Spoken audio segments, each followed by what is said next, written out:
Craft Leadership Network is a group of people who are based in organisations around the country, and we've come together to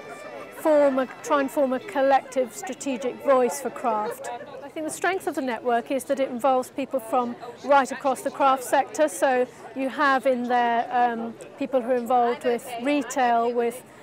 private galleries, with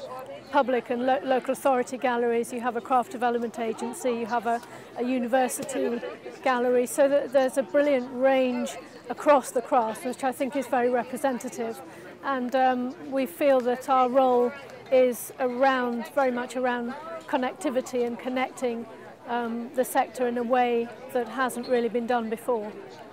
There are some really key issues facing the crafts sector at the moment, and some of those are around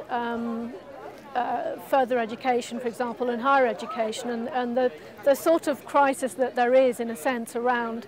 the closure of many craft courses and the whole direction that is taking. So I think that needs some collective thinking about. I think we also do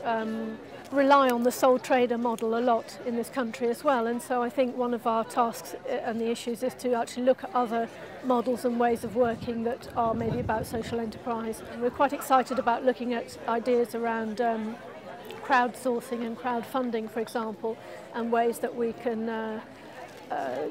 develop interesting support mechanisms for the craft that use the web and use those kind of new technologies to really develop a very strong following. We need more critical thought leadership, so more opportunities to write, to speak, to be seen, I think, in slightly outside of our sector as well, to be seen across different platforms.